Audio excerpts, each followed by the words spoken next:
শুধুমাত্র আটা দিয়ে যে এত মজাদার একটা ব্রেকফাস্ট বানানো যায়, না বানালে বিশ্বাসই করবেন না। নমস্কার বন্ধুরা, মন্দিরাস ইন্ডিয়ান কিচেনে সকলকে স্বাগত। আমি মন্দিরা ফ্রম সিমলা। আমি আজকে নিয়ে চলে এসেছি দারুণ মজাদার একটা রেসিপি। রোজ রোজ ব্রেকফাস্টে কী বানাবেন সেটাই চিন্তা করছেন? তাহলে এই রেসিপিটা একবার হলেও ট্রাই করুন। সকালের ব্রেকফাস্টেই দেন কিংবা বাচ্চাদের টিফিন বক্সে, সবাই চেটে পুটে খাবে। এত মজাদার একটা রেসিপি। আর সব থেকে বড় মজার ব্যাপার হলো এটা আপনারা কিন্তু শুধুমাত্র আটা দিয়েই বানিয়ে ফেলতে পারবেন। চলুন এবার রেসিপিটা শুরু করি। আটার এই ব্রেকফাস্টটা বানানোর জন্য প্রথমেই একটা বাটিতে আমি কিছুটা পরিমাণে আটা নিয়ে নিয়েছি, আর সেখানে সামান্য পরিমাণে নুন দিয়ে দিয়েছি। এবার যেমন রুটি বানানোর জন্য আমরা আটার ডো রেডি করে থাকি, ঠিক সেইভাবেই কিন্তু ডোটাকে আমরা রেডি করে নেব। আপনাদের কাছে যদি রুটি করার পরে কিছুটা ডো বেঁচে থাকে, তাহলে সেই ডোটা দিয়েও কিন্তু আপনারা এই ব্রেকফাস্টটা বানিয়ে নিতে পারবেন। আর এই দেখুন, এইখানে আমার আটা ডোটা রেডি করা হয়ে গেছে। ঠিক রুটি করার জন্য যেমন আমরা ডোটাকে রেডি করি, ঠিক সেইভাবেই আমি রেডি করে নিয়েছি। এরপরে আমি এখানে একটা প্লেট নিয়ে নিয়েছি আর একটা কাঁটা চামচও নিয়ে নিলাম। এই কাঁটা চামচের সাহায্যে আজকে আমি ডিজাইনটা করে আপনাদেরকে দেখাবো। আটার ডো থেকে একটু আটা নিয়ে হাতের সাহায্যে এরকমভাবে গোল করে নিচ্ছি। একটু ভালো করে হাতের সাহায্যে গোল করে নিয়ে তারপরে কাঁটা চামচের সাহায্যে এইরকমভাবে ডিজাইন বানিয়ে নেব। এই ডিজাইনটা খুবই সহজভাবে বানানো যায় আর দেখতেও ভীষণ সুন্দর লাগে। আপনারা চাইলে কিন্তু অন্য কোনো রকম ডিজাইনও করতে পারেন, তবে এই ডিজাইনটা আমার কাছে খুব সহজ আর দেখতেও সুন্দর লাগলো, তাই আমি এই ডিজাইনটাই বানিয়ে নিলাম। দেখুন, দেখতে ঠিক অনেকটা পাস্তার মতন লাগছে না? আপনারা কিন্তু চাইলে এটাকে বলতে পারেন হোমমেড আটার পাস্তা। আর দেখলেন বানানোটাও কতটা সহজ, কত সহজে এত সুন্দর একটা ডিজাইন হয়ে গেল। আমি এখানে আরও একটা বানিয়ে দেখিয়ে দিচ্ছি আপনাদেরকে। রোজ রোজ একঘেয়েমি রুটি তরকারি খেতে না ইচ্ছে করলে এরকমভাবে একবার ব্রেকফাস্ট বানিয়ে দেখতে পারেন। বাচ্চাদেরও ভীষণ পছন্দ আসবে আর বারবার বানানোর ডিমান্ডও আসবে।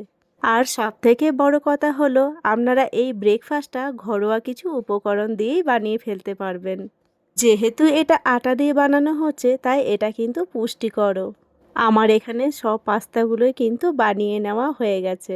দেখতে কি সুন্দর লাগছে দেখুন, মনে হচ্ছে সত্যি সত্যি দোকান থেকে কিনে নিয়ে আসা পাস্তা। পাস্তাগুলো বানাতে হয়তো একটু সময় লাগবে, আর হ্যাঁ, এখানে একটা কথা বলে রাখি, এই পাস্তা কিন্তু অল্প একটু খেলেই পেট ভরে যাবে।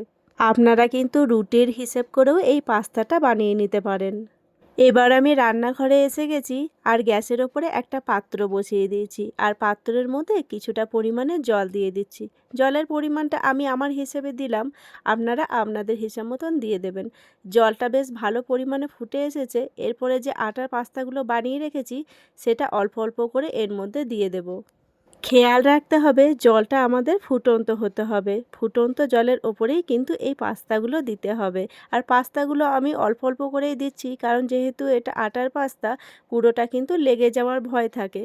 আর এই আটার পাস্তাগুলো ততক্ষণ ধরে ফোটানো হবে যতক্ষণ না এই পাস্তাগুলো জলের ওপরে ভেসে উঠছে।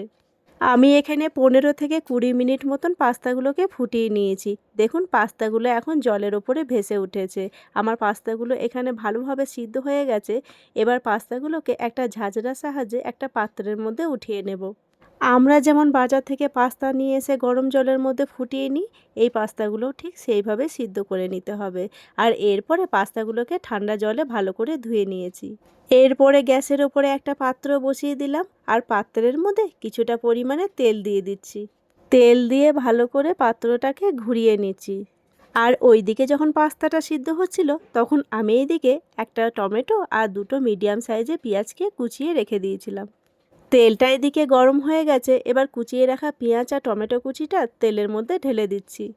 এরপরে পেঁয়াজ আর টমেটো কুচিটাকে খুব ভালোভাবে বেশ কিছুক্ষণ ধরে নাড়াচাড়া করব।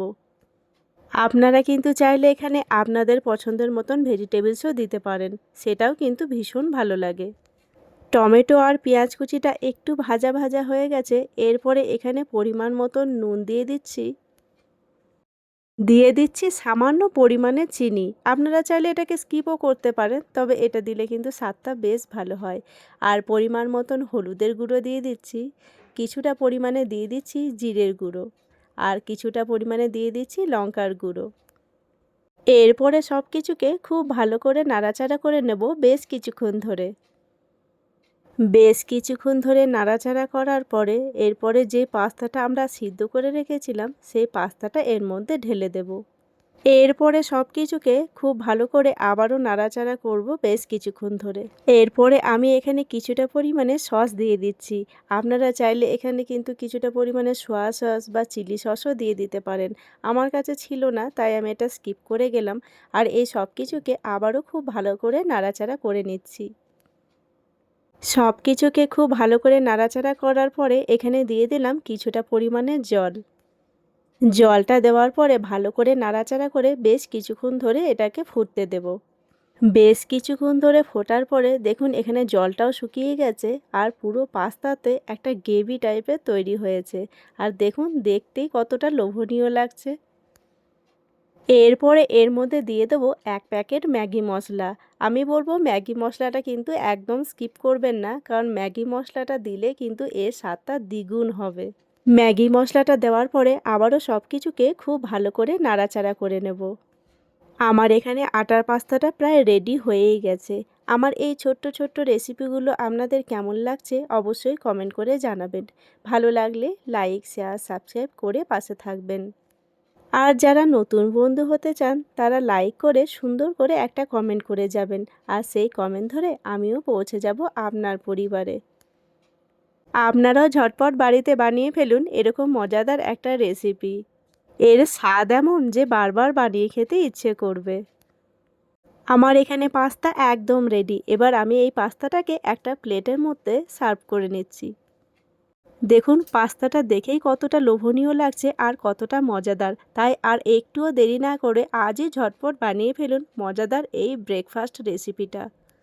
ভিডিওটাও তাহলে এখানেই শেষ করছি। আমার এই আজকের আটার ব্রেকফাস্টটা আপনাদের কেমন লাগলো অবশ্যই কমেন্ট করে জানাবেন। ভালো লাগলে লাইক, শেয়ার, সাবস্ক্রাইব করে দেবেন। আবারও আসবো নতুন কোনো একটা রেসিপি নিয়ে। ততক্ষণের জন্য সবাই ভালো থাকবেন, সুস্থ থাকবেন।